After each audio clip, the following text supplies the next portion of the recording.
Hello, this is Chef John from foodwishes.com with Dutch babies.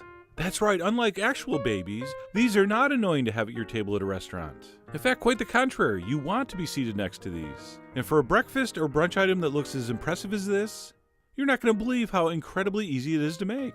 Actually, I take that back. You will believe it because you're about to see it. So let's go ahead and get started on what's also referred to as a German pancake.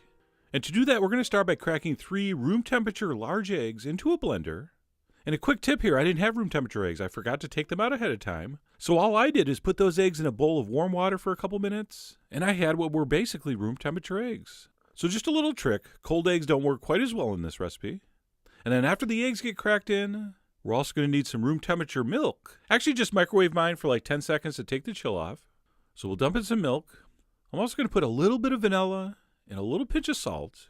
Some people like to put a little pinch of cinnamon or other spices. I don't, but that's really up to you. And then, of course, we're going to need some flour. And I sure hope when I pour this in, it doesn't wreck my shot. Well, that was unfortunate. We better switch to the ceiling cam. There we go. And believe it or not, that's it. Just a very, very simple batter. And then we'll go ahead and take that over and blend this completely smooth. And by the way, this amount of batter is a little less than you get in a traditional Dutch baby recipe. And I will get into that on the blog a little bit. But anyway, we're going to blend that on high speed until it's very, very smooth.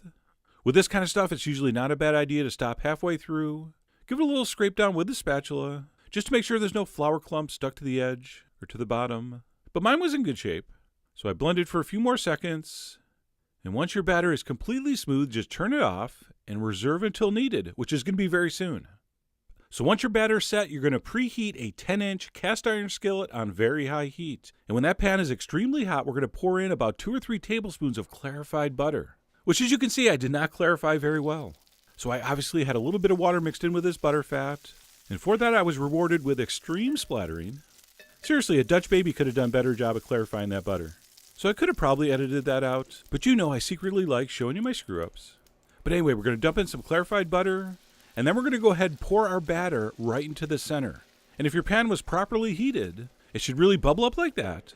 And at that point, we're going to very, very carefully transfer this into the center of a 425-degree oven for about 20 to 25 minutes, or until it looks like this. It should be well browned and extremely, extremely poofy. Oh, by the way, if any of your guests are going to be gramming this, which by the way is what us cool kids call Instagramming these days, or so I've been told by cool kids. But if you do want to catch it at its most vertically impressive state, you're going to want to be right there when it comes out of the oven. And at that point, we're going to finish this off in traditional style with some butter, lemon, and sugar. And by the way, I like to leave it right in the pan for 2 reasons. It's going to keep it nice and hot, plus you're going to get these incredible sound effects as you finish this off. So first up, we're going to drizzle on and brush over some melted butter, which, as I just mentioned, sounds very cool. And you can also hear how crisp that surface gets as I'm brushing this on.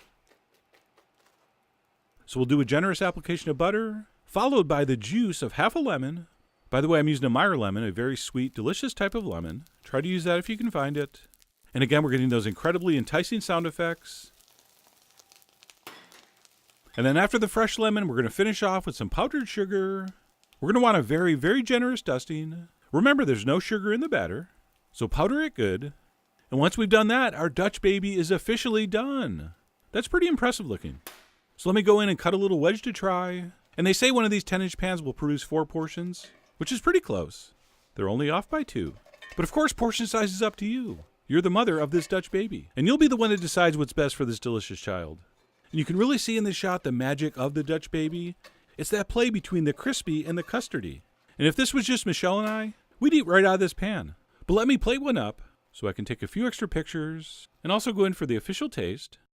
And of course, if you do plate it up, no reasonable person would have a problem with you drizzling over a little more butter, a little more lemon, maybe a little more powdered sugar.